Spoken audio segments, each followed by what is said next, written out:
माध्यमिक शिक्षकों का माह जनवरी में प्रशिक्षण संपन्न हो चुका है।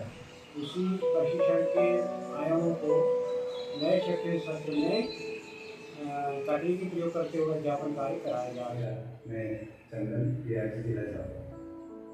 सत्र 2023 जनवरी माह में हम सभी ने माध्यमिक शिक्षक सेवाकालीन शिक्षक प्रशिक्षण के अंतर्गत दीपक संस्था द्वारा निर्मित एक मॉड्यूल पर राज्य शिक्षा केंद्र के मार्गदर्शन में बच्चों को सीखना सिखाने के लिए कई नई तकनीकों के माध्यम से काम किया।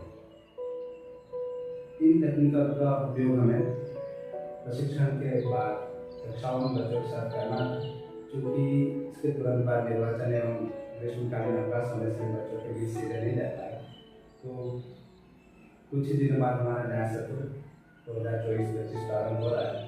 और हम आशा करते हैं कि इस सत्र में हमने इस प्रशिक्षण में जो भी सीखा है उसको बच्चों के साथ ले जाने का प्रयास करें।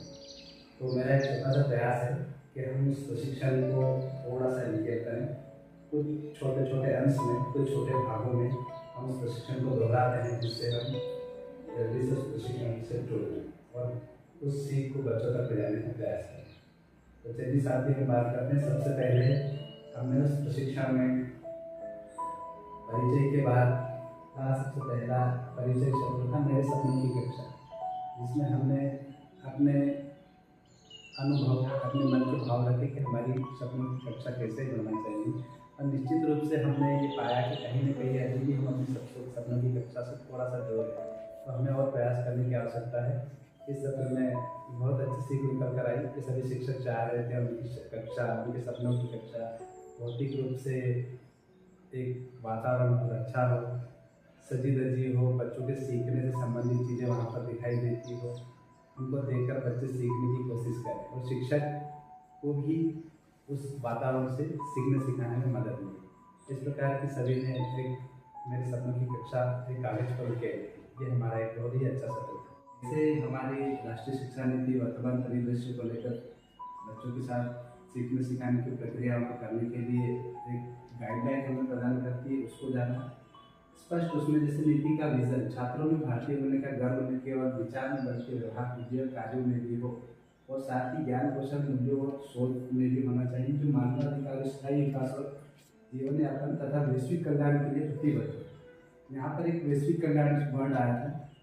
हमने देखा कि बच्चा जो सीखता है वो सिर्फ न केवल उसके व्यक्तिगत जीवन में सुधार लाए, बल्कि एक बड़े परिदृश्य की बात करें, वैश्विक रूप से भी बच्चा ये समझ पाए कि यदि मेरे द्वारा पर्यावरण के साथ किसी प्रकार की कोई छेड़छाड़ की जाती है तो उसका असर न केवल मुझ पर पड़ेगा, न मेरे घर पर पड़ेगा, मेरे द्वारा किए गए किसी भी प्रयोग का, मेरे द्वारा की गई किसी भी भूल का, पर्यावरण के साथ की गई छेड़छाड़ का लाभ हानि दोनों हमारे पूरे विश्व को मिल सकता है। तो इस प्रकार से शिक्षा, राष्ट्रीय शिक्षा नीति स्पष्ट कहती है कि शिक्षा ऐसी है कि बच्चा स्वयं को जान पाए और हमारे वैश्विक परिदृश्य में जुड़ पाए। एक सत्र में हमने बच्चों की सक्रियता पर चर्चा की थी कि बच्चा कैसे हमारे सत्र में सक्रिय होता है, न केवल वो कक्ष में सक्रिय है, बल्कि वो हमारे द्वारा अध्यापन करवाए जा रहे विषय से कितना जुड़ा है। हमारे द्वारा जिस सत्र में जिस विषय पर चर्चा हो रही है, बच्चा उससे कितना जुड़ता है, या हमारे द्वारा जो शैक्षणिक गतिविधि की जा रही है उसमें बच्चा कितना जुड़ता है। तो ऐसे ही सत्र के माध्यम से हम गए थे कि बच्चों की सक्रियता हमारे विषय से कितनी है। हम लोगों ने ब्लूम की टैक्सोनॉमी पर बात की थी, जिसमें हम लोगों ने ये सीखा कि न केवल सिर्फ याद तक के प्रश्न बच्चों को सिखाए जाने चाहिए, जिससे याद से लेकर सृजन तक के प्रश्नों पर बच्चों के साथ काम करना अति आवश्यक है, क्योंकि वो उनके व्यक्तिगत जीवन में भी इन पर यदि अभ्यास किए होंगे तो वो बेहतर ढंग से प्रदर्शन कर पाएंगे। पहले निश्चित रूप से मेरा सबसे प्रिय सत्र था, क्योंकि मुझे अभी भी आकृति बनाना नहीं आया है। इस आकृति के माध्यम से हमने देखा कि जब हम इस आकृति को बना रहे थे और हमारे प्रशिक्षक, हमारे एमटी जो हमारे साथ व्यवहार कर रहे थे, जिस भाषा का उपयोग कर रहे थे, वो भाषा उतनी अच्छी तो नहीं थी जितनी होना चाहिए। तो मैं सीधे सीधे कहूँगा कि यदि हमारी भाषा सकारात्मक नहीं है तो ऐसी स्थिति में बच्चों पर इसका बुरा प्रभाव पड़ता है। तो हमें शिक्षण के दौरान इस प्रशिक्षण की सीख को ले जाते हुए सकारात्मक भाषा का प्रयोग करना है, जिससे बच्चे बेहतर सीख पाए और हमसे जुड़े रहें।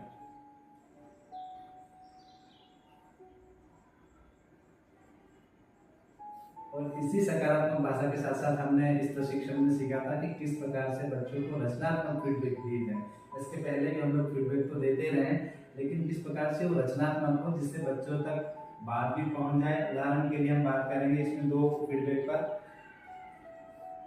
कि रचनात्मक फीडबैक देने से पहले क्या करना चाहिए, रचनात्मक फीडबैक देने के क्या तरीके होना चाहिए। एवं सत्र 8 में हमने देखा था एक गतिविधि हमने की थी,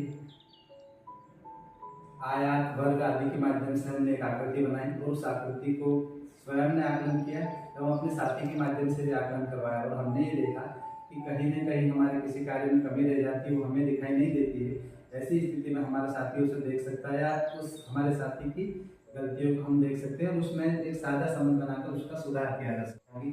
और शैक्षिक संवाद के दौरान क्या तैयारी किया जाना चाहिए, शैक्षिक संवाद पूर्ण हो जाने के बाद इस प्रकार से फीडबैक दिया जाना चाहिए। तो मेनली मैं बात करूं तो ये पूरा प्रशिक्षण मेरे जीवन काल का सबसे बेहतर प्रशिक्षण रहा, जिसमें मैंने शिक्षण की कई पद्धतियां, कई तकनीकों सीखा। और सबसे प्रिय सत्र रहा कि बच्चों के साथ कैसे सकारात्मक रहा जाए, कैसे उनके साथ भाषा का प्रयोग किया जाए, कैसे हुक लगाकर बच्चों को कनेक्ट किया जाए, कैसे ब्लूम के टेक्सनों में आधारित प्रश्नों के प्रकारों के साथ बच्चों के बीच में जाया जाए तो उनकी सीख को और मजबूत किया जाए। तो मैं पुनः एक बतौर प्रशिक्षक जिला झापा के समस्त माध्यमिक शिक्षकों से आग्रह करता हूँ कि इस पूरे प्रशिक्षण की सीख को बच्चों तक ले जाने का सही समय यही है। शालाएँ प्रारंभ हो गई है, बच्चों के साथ हम जाएँ तो छोटी छोटी प्रयोग के माध्यम से, प्रयास के माध्यम से कोशिशें करें कि बच्चे इस तकनीकों के माध्यम से सीख पाएँ। और छोटे छोटे वीडियो आप हम तक भेजें तो हम राज्य को भी, हमारे वरिष्ठ को भी इन वीडियो के माध्यम से अवगत कराएंगे कि इस प्रशिक्षण की सीख हमारे बच्चों तक पहुँच गई है। नमस्कार, धन्यवाद।